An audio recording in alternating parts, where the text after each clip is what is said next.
Hello, this is Monica Michelle with Invisible Not Broken. Today I got to talk to Tisha Foster, who I can't even begin to tell you how excited I was for this interview. She's a wonderful writer, but we really connected over so many different issues. And while we usually do focus a little bit more on the actual disability, there were just so many things to talk about, from how to write a book, why we write books. We discussed the glamour of heels, and I talked about my armor lipstick, and we talked about how the physicality of what we appear like and how important it is to sometimes hold on to that. We discussed being parents and parents who have disability and the different ways we need to talk to children depending on their age. She came up with a beautiful game with her 4-year-old, and I think this is such an important discussion topic on how we can create ways to be open and honest with our families and also include them in our care. I hope you really enjoy this interview as much as I enjoyed doing it. Please reach out to Tisha. Go and buy her book. If you go over to our website, you can find us directly at invisiblenotbroken.com, and the link to her book is right there. So please feel free to do that. We are going to possibly be moving to twice a month, depending on how my health holds up. So looking forward to that. As far as show news goes, we are now down to just one person running the entire network, and that is me. So I am very sorry if any of the sound quality has suffered. I promise you it will. I am not as skilled as the people who have now found lovely jobs. Our interns are amazing, but they have all moved on to new jobs, and it's just me trying to figure out how to do sound quality. So please be patient with me while I figure that out. Be kind, be gentle, and whatever it looks like to you, be fierce. Before you start listening, I did want to give some trigger warnings. We do discuss depression. We discuss self-unsubscribing. I know we have to use very strange words these days to get around censorship, but I hope you understand what I'm saying. If you are having an issue like this, please head over to our website. I will have phone numbers to help you if that is where you're at. Thank you so much, and I do hope you enjoyed the interview. We do discuss religion a lot, and if that is a trigger for you, this might not be your episode, but I do promise you that this is dealt with in a loving and caring way.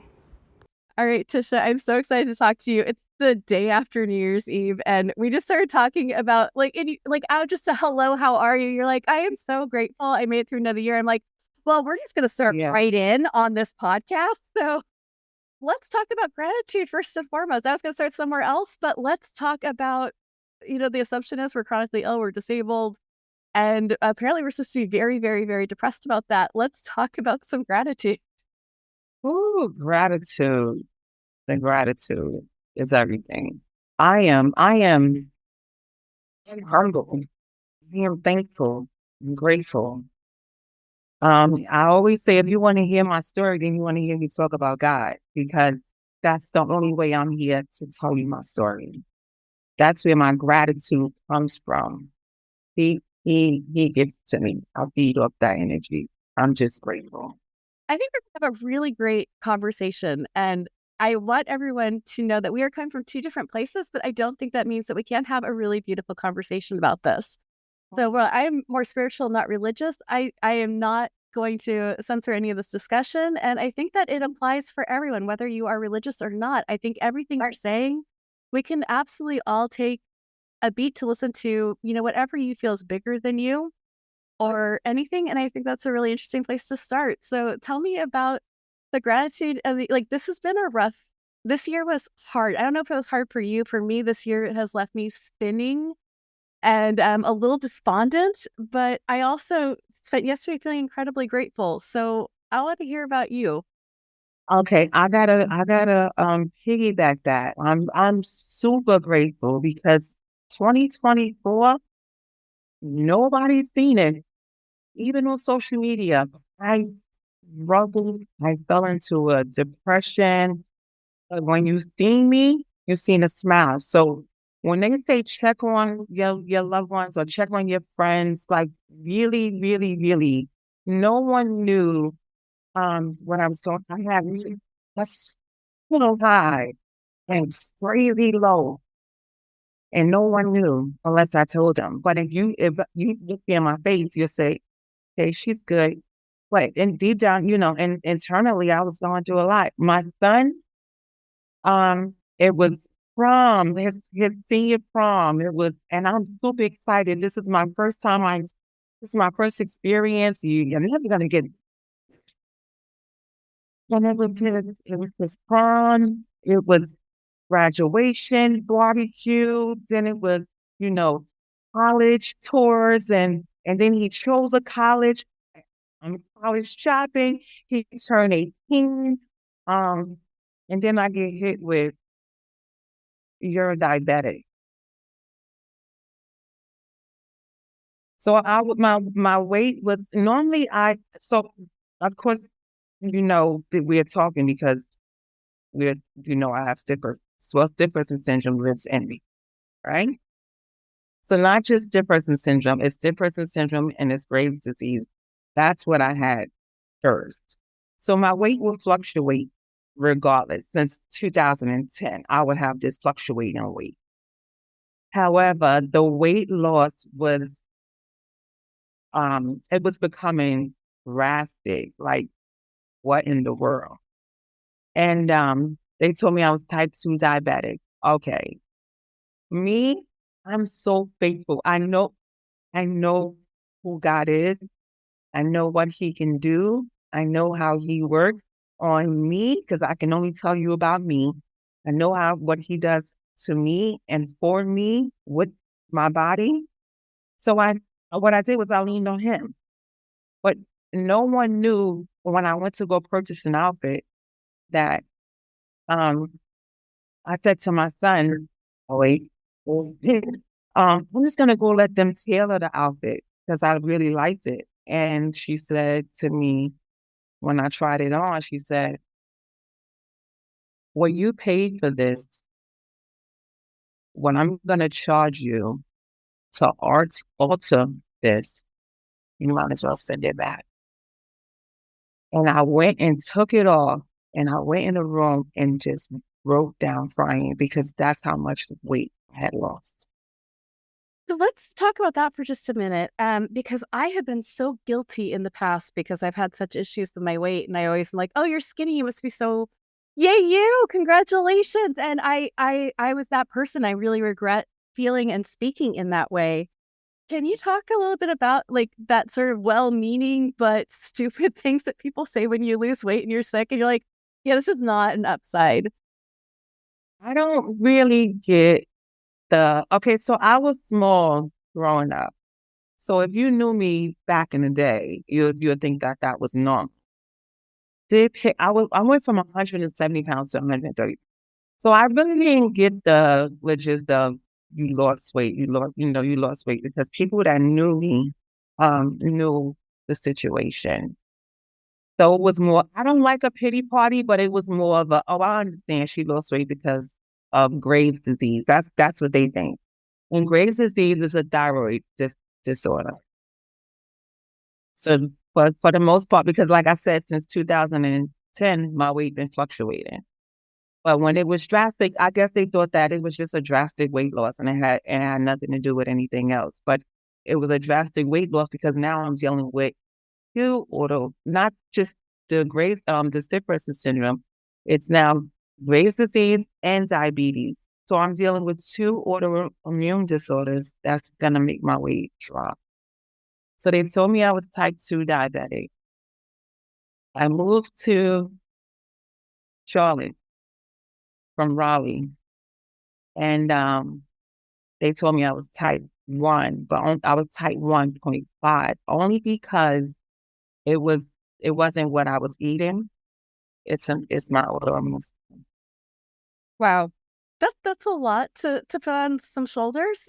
You had said that you come across as usually very capable, bubbly, and people don't necessarily know what's going on. And I feel like I really empathize with that. And I wanted to talk to you a little bit about struggling publicly. We live in a world where people are posting whether they're drinking a Diet Coke in the afternoon or not. Like we've gotten to this point where we put our diaries out for the world to see. And yet I think a lot of us still struggle with how much is authentic, how much do I put out there? There's a lot of issues there. Where do you fall on this the most vulnerable gazelle, just sort of like hopping along, making sure the lions think they're the healthiest. Put it out there. Yeah. Yes, I'm as candid as I can be. I'm as candid as I can be. What have you noticed from that? Have you noticed that more people feel less lonely, or have you noticed that people can be mean on the internet? what people say. You know, they didn't me wearing heels. They'll ask me, am I faking wearing heels? Because heels, are not a thing when SPS is living in your body. I mean, God is using me for them. So I'm allowing him to use me. Yes, I wear heels. I wear heels every chance I get. Yes, absolutely. I was going to go in a different direction, but let's go with the heels for a second, because I almost never put an effort, but if I'm wearing makeup, it's my armor. It's because I feel like I can barely hold myself together. And this is nope, I at least got my hairbrush, makeup is on. Yes, I can do this. Why are the heels so important for you? Because I was an ex-model. I love the way it made me feel. I love the way it made me walk. I love the way it made me stand. Like everything about it, every essence of a woman, I love that feeling.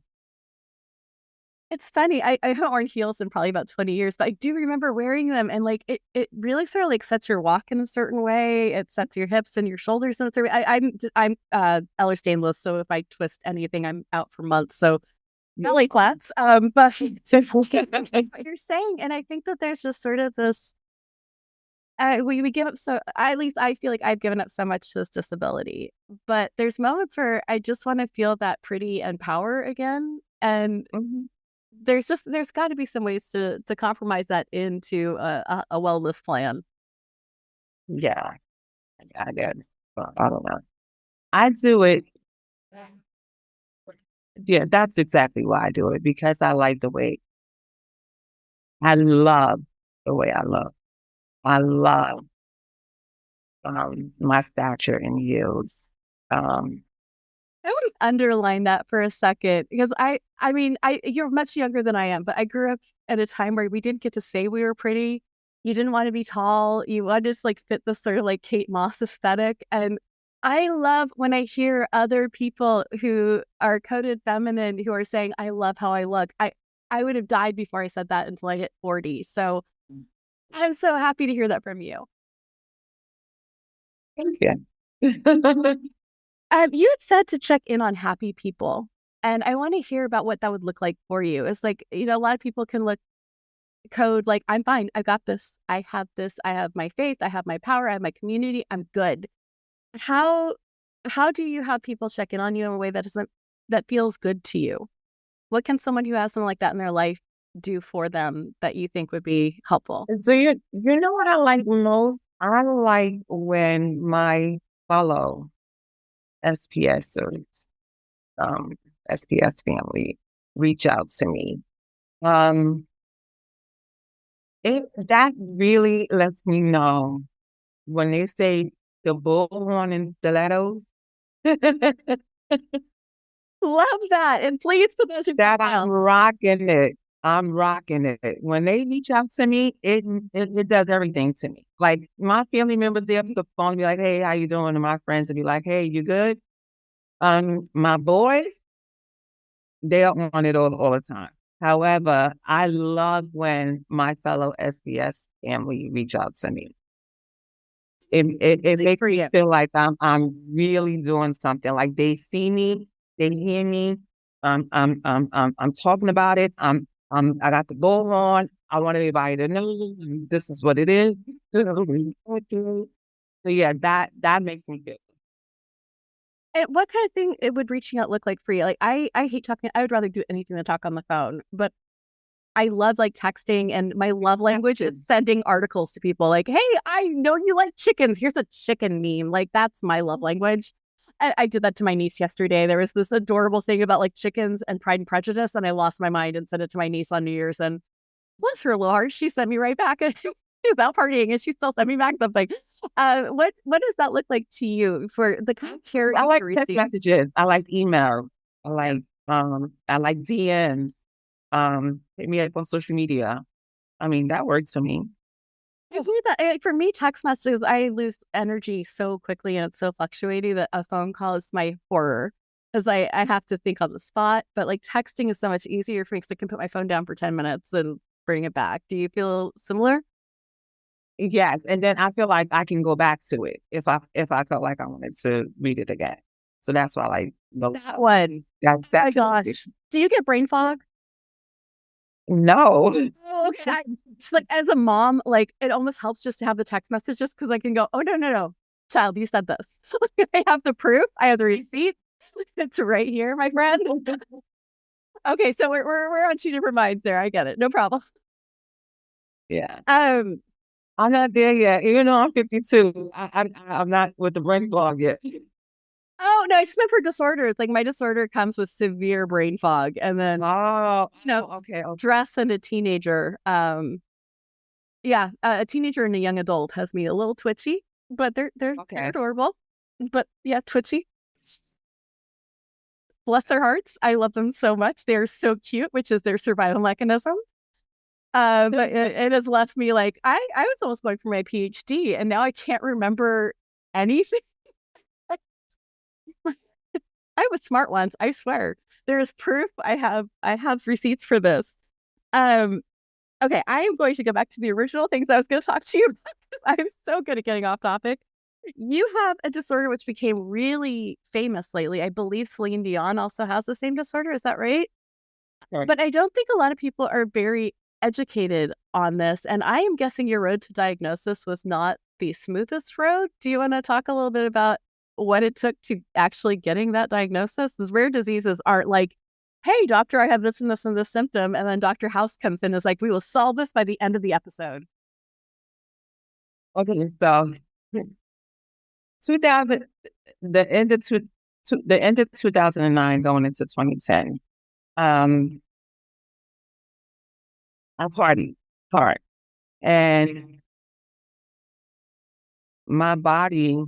Okay, so I'm gonna skip that part. I'm just gonna go straight to the doctors and stuff like that. Because if you read the book, then you know that part. However, so my back was hurting at first, right? And I'm like, dang, but I thought it was my back. I thought it was my back at first. But then I realized it was my torso. It was the trunk of my stomach. That wasn't allowing me, it was my muscles that weren't allowing me to bend. So it affected my limbs, my leg limbs. I used to have to pull myself up to get up the steps. I used to hold on to the banister. And then I went to the doctor one day and they thought it was my back, like I did. And I went to physical therapy, but she couldn't loosen my stomach by even pulling my legs to pull my legs up, thinking that was going to help my back. But my legs were stiff and she couldn't pull them up. I mean, we thought that was weird because I never realized that my legs were so stiff. And going back to, they sent me back like something else is going on. So we did blood work, extensive blood work, and then my body, transforming into whatever it was going to do with the stiffness. One leg, because one side became weak, so my right leg began to drag. So my foot, you could see the the the toe of my foot would the color of the shoe would be coming off because I'd be dragging my. So yeah, so now they're concerned like, wait, so my first diagnosis was MS. Yep. That's That like is the first one. And that's so that weird was because getting an MS diagnosis is a nightmare. So my first diagnosis was MS. That was dead on MS. Once my body, because it was progressing like really, really fast. And they shot me with MS. Then some other stuff started going on as far as light spasms and um what else was going on? Light spasms. Oh, the sensitivity because it comes with the triggers started. And that was sensitive to light, sensitive to loud noise, sensitive to startle, stress. That wasn't in the game with MS.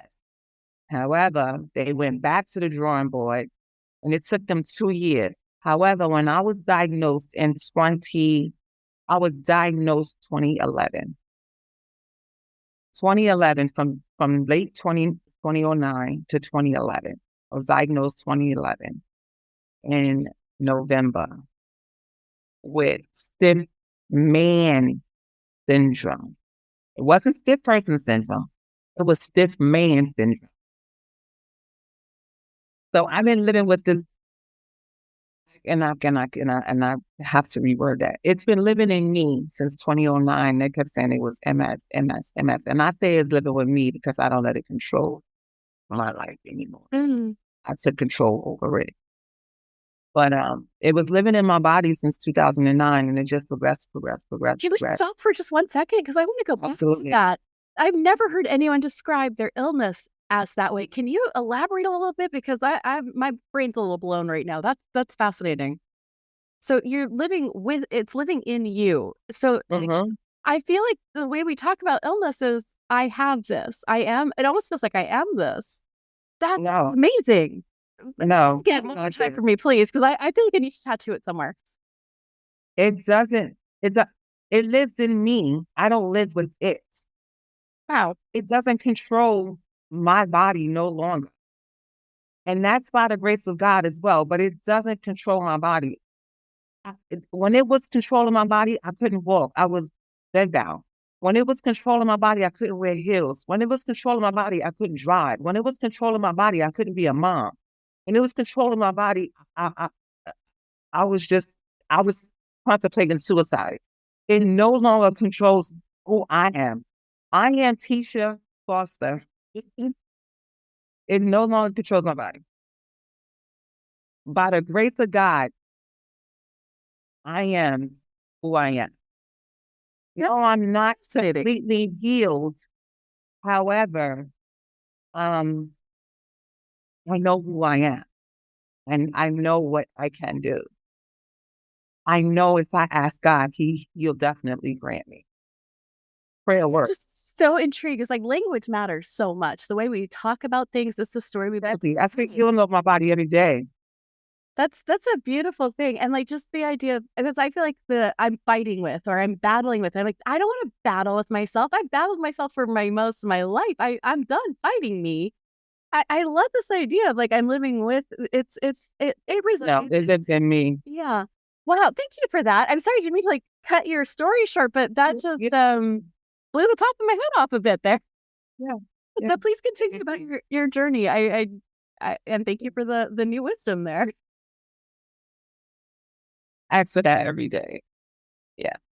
So yeah, it progressed, and like I said, they in Brooklyn, New York, I was the very first person in 2011 diagnosed with stiff man syndrome, and they said, so I told you, if you knew me from back then, I was living a thin woman, thin person and girl, whatever. So they said it was designed for athlete built men. And here I am, a woman in petite. They weren't understanding it, not with it at all. So how did they get to the answer? What kind of tests do they do to get an answer for something like this? I don't know what test they've done. However, I know I've seen a lot of specialists,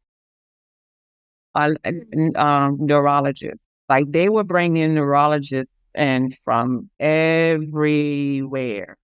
Every time I went to the hospital, I had my regular neurologist, and then I had another one over here. Every time I went, for 2 years, trying to figure out what was going on with my body.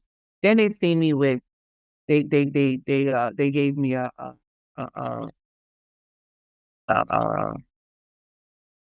sorry, they gave me a cane. They gave me a cane because now my leg is dragging. Now my leg is dragging. And then you know what they did? They checked my GAD levels, Okay. and they were really, really high. How did And you that to get the diagnosis though? Did you like how did it's I sat in my parking lot like after I got the diagnosis. I was 36 by the time I got a proper diagnosis, and I sobbed in my car. I was overjoyed. I was terrified. I called my mother immediately. I'm like, we weren't crazy. We are crazy, but not about this. How did that present for you? my first question was, is it fatal? Mm, I have two kids, two boys. And that was my concern. Was it fatal? Um, I was in denial for a little while. I didn't even tell anyone. I didn't tell anyone I needed so much help. I didn't tell anyone. Um, and that's where I went wrong. And I felt like I was extremely selfish to my whole community, my family. about that for a second, Right. as people wouldn't think of that as being a selfish thing. Why Yeah. would that be selfish? Because I had kids and I needed help. I couldn't walk. I couldn't walk. I needed help. And You talked about that, yeah. and for me not to say anything, I'm an only child.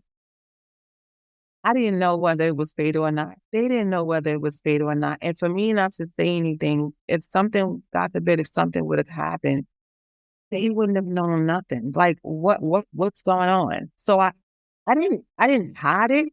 I just didn't know what to say. I didn't know what to say. I wasn't hiding it, but I just didn't know what to say. So I just didn't say The anything. disability closet. Like, what was your journey out of that disability closet? My book. Yep, that was one heck of the closet. Like, here's my book that I wrote. That does not get much more of a closet explosion than that. Once a that was my this is what I've been going through and I haven't been saying anything. Here it is. So yeah, the book. We are definitely going to discuss the book. And for all of our listeners, if you go to our show notes, there'll be a direct link to purchase the book. We will definitely get there. I want to talk about your boys for a second, if that's okay. Absolutely. I think our kids are actually kind of close in age. But you have I've A got big one. gap. Yeah, I don't have quite as big of a gap as mine, but my baby just is starting college and everything. And Right. you talked a little bit about in another interview I read through the disparity between explaining your disorder to your older son. And I don't know how many years they're apart, but they're definitely developmentally different spaces. 14. 14. 14 years? Wow. Yeah, that is a gap. Talking to your older and your younger son about what was going on. And if you feel comfortable with this, do you want to talk a little bit about what you did that you felt worked really well for them and what you did where you're like, if I could have a do-over, this is how I would do it differently. I would have done it no different.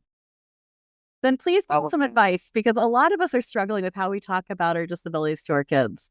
It's two okay. different ways you have to talk to kids. When you're talking about someone who's like, I think he was 4, right? When you were diagnosed. My baby, yeah. And that's a very different conversation than someone who's 18. So my 18-year-old, okay, so let me just say this to you. My kids, they didn't know, like I didn't know.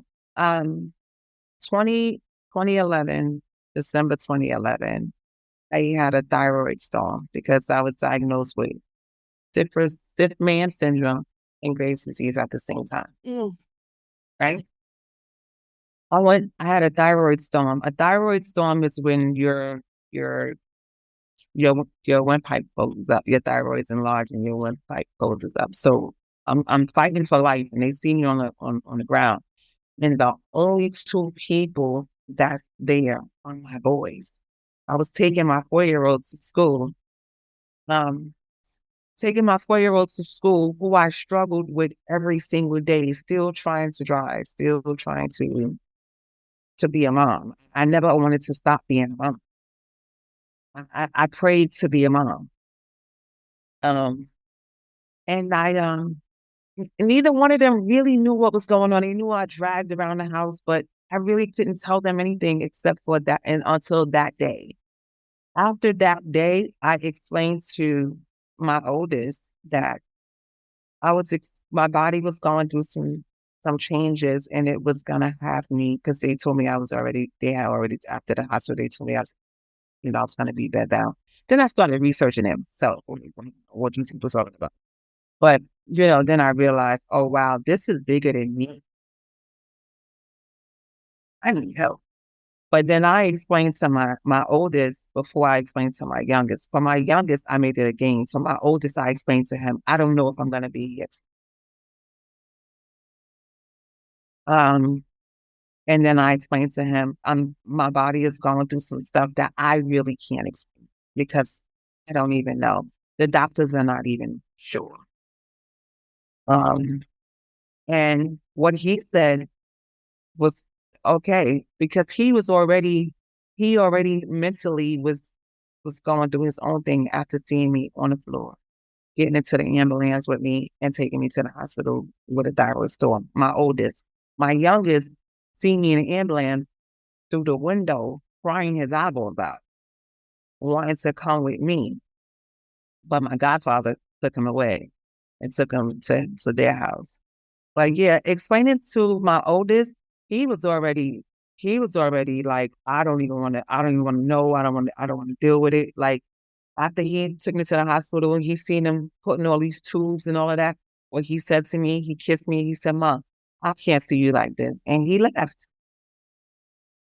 He left. Yeah. So he didn't want to deal with it. My youngest, Ask you a question about that or not, because I want to be so mindful of your son and his privacy.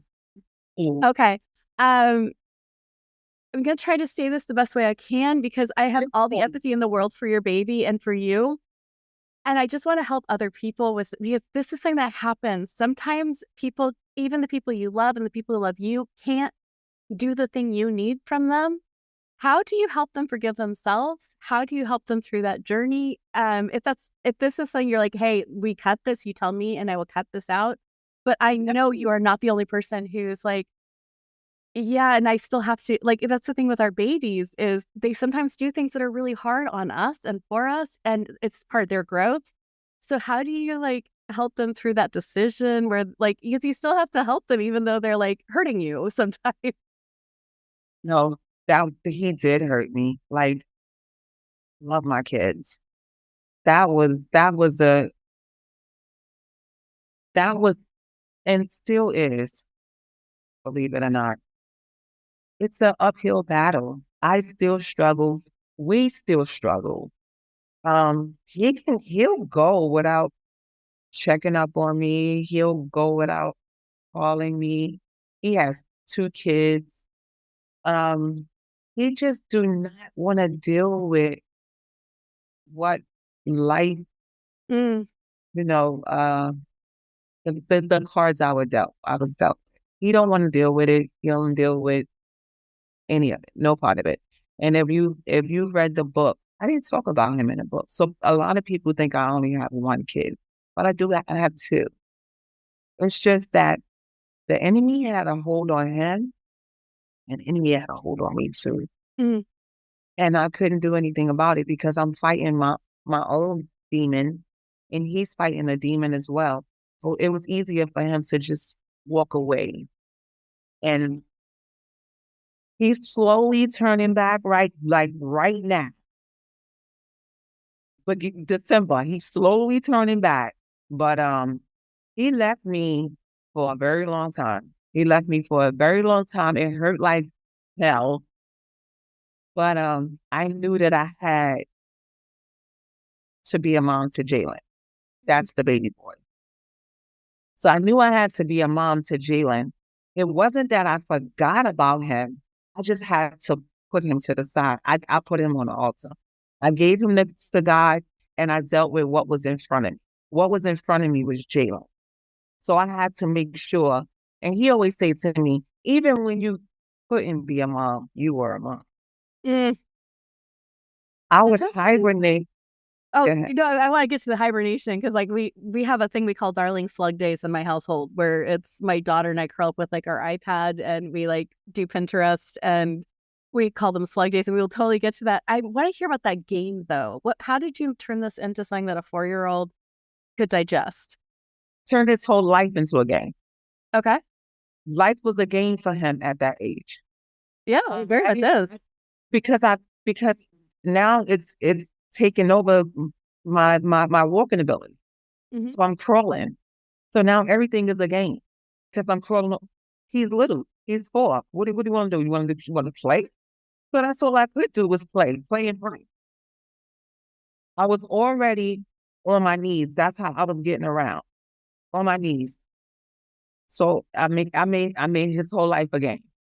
His whole scholar was a game. That's amazing. I love that. And the thing is I think that with motherhood, it comes with its own biological guilt and fear. And I don't know if you felt it, but when I was so sick, I couldn't do the things the other moms were doing. I couldn't volunteer in the classroom. I passed out walking my daughter to school. Like there was like it was scary. I couldn't take them to the playground. I wasn't even supposed to drive for a while.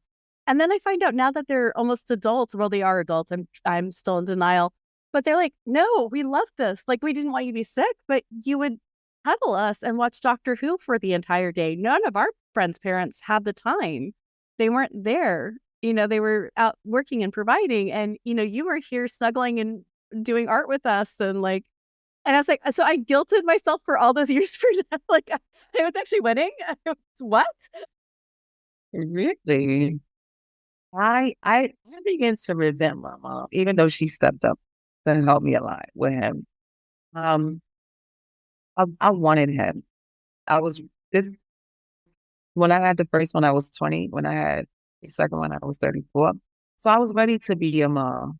And my mom would go to the school with him, like everything I wanted to do. Hmm. I did it with my oldest, but I wanted to do it with him too.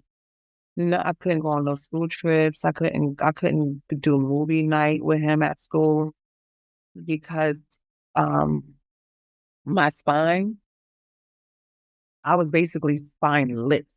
So I couldn't sit up straight like I am right now. I would just go back. And they would have movie night, you sit on the floor, watch movies at school. No trips. I couldn't do any trips. I couldn't. So I was beginning to become resentful against my mom because she was helping me, but I wanted to do it. Yeah.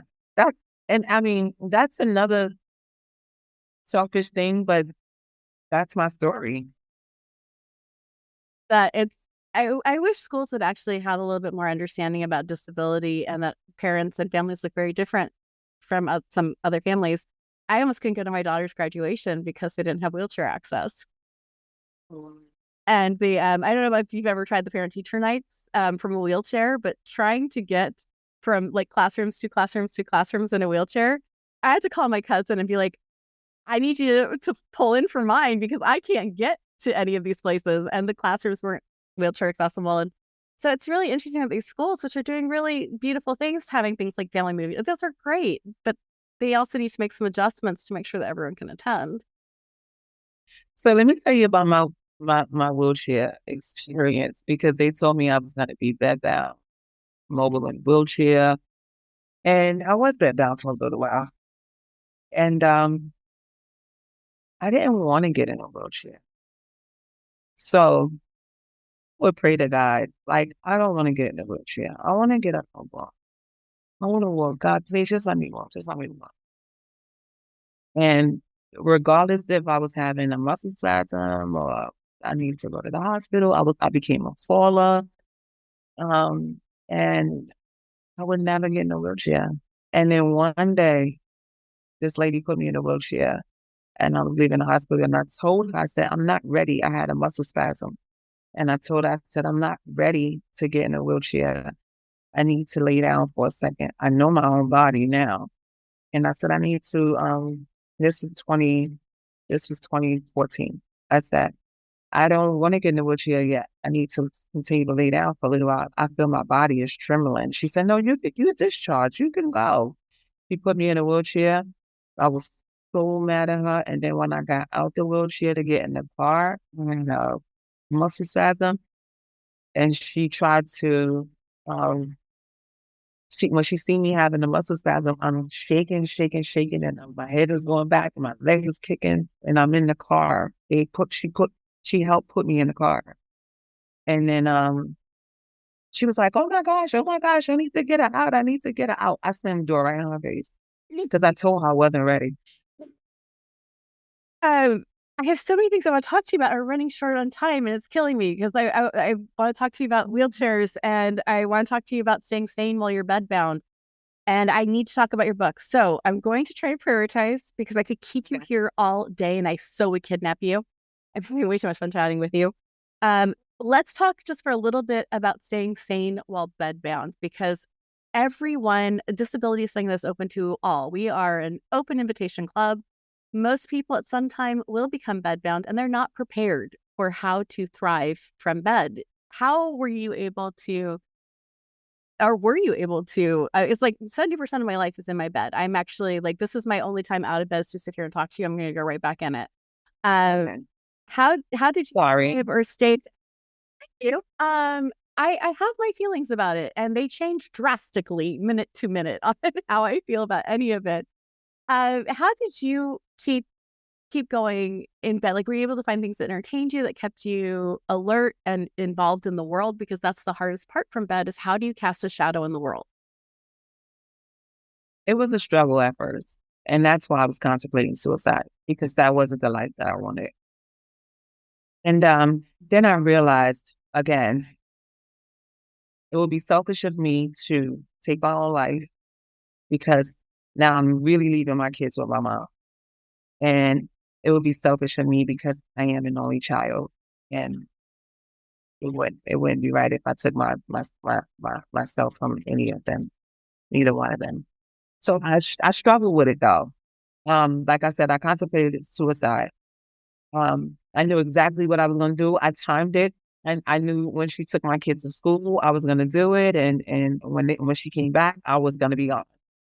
And when I decided to do it, turned over, and I seen a huge picture of me and my son that I still have right now today. He was like 6 months old. We did a photo shoot. And I looked at that picture and I said, oh my gosh, I wanted this boy so bad. And I heard God say, daughter, live. I want you to live. Your story is And what scares me, is because we're having so many people now who have long COVID. We have a lot of people, like, I've been sick my whole life since I was a kid. So being in bed, that's so normal for me. I missed most of my 6th grade year for being in bed. So I don't mind it the way that other people do, because it's my normal. And your story is what terrifies me, because we haven't educated the general public in the ability to thrive in disability. And it's perfectly possible to live a very purposeful, exciting, and fun life, even if you're in bed 24/7. And I'm so afraid when I hear these stories of people who are like, I felt suicidal. I totally understand why. That makes all the sense in the world, because we haven't educated people in these skills, because living from bed is a skill set and thriving from bed is a masterclass. Like, just because we live with a disability doesn't mean we can't be a productive citizen. We still be a productive citizen. Exactly. And that's what I actually thought of going back for my PhD in psychology to help with some of the policies because we don't talk about it in a way that helps. And our media is like, hey, you're disabled and in bed, you should probably consider not being here anymore. And that's what all of our movies are and our TV shows. And I really want to work on that with people. So thank you so much for your story. That's such an important thing, but it fires me up even more. Like, I need to we need to get the word out that there's so much life here, even from bed. There's a lot of excitement and joy there. Absolutely. I need to make sure we talk about your books because I still have like another like 20 things to ask you, and we're getting close to an hour. So we are going to go right into your book. I want to hear about what made you choose to do this. I want to hear about the actual ins and outs of writing a book when you're sick. And you wrote about yourself. So I kind of want to hear about how the people around you were able to handle being a character in a book that was from your perspective. Well, what made me write the book is actually made up from the guy. God, if you this is so crazy. Trying to bargain with God. Can you imagine? Sheesh. But that was what made me write it. And then I have a second one coming out. However, I tried to bargain with God. I said, God, if you allow me to walk again, I'll tell the world. I do travel a lot, but there's no way I can tell the world I'm traveling. So I decided to write the book. And it has done very well. So tell me about writing a book. Give me the ins and outs. I'm a fiction writer, so I have no idea about trying to write like real life. I'd rather disappear into the fantasy world of dragons. So did you like Scrivener, or how did you decide where to begin? Because there's many people who listen to this who want on their New Year's resolution is gonna be, I'm gonna write my story. So let's talk to those people. They've decided they're gonna write their story this year. What's your advice? Because then you have to relive the really, really bad stuff that you experienced. Like I went and I went into depth about, and I missed a couple of things, and they did say that like when you write your first book, you've gone through years of trauma, you're gonna forget some of the stuff, which a lot of times we put stuff in the back of our head and then we do forget. However, it was really, really hard, but I had to push through it every day. I cried writing it because I couldn't believe that it was me I was talking about, that this was my body. This was now my life. Back then, that's how I was feeling, like this is my life. This is life for me. Um, and my family was super, super, super, super excited for me. Like you don't even know how many people you're gonna help.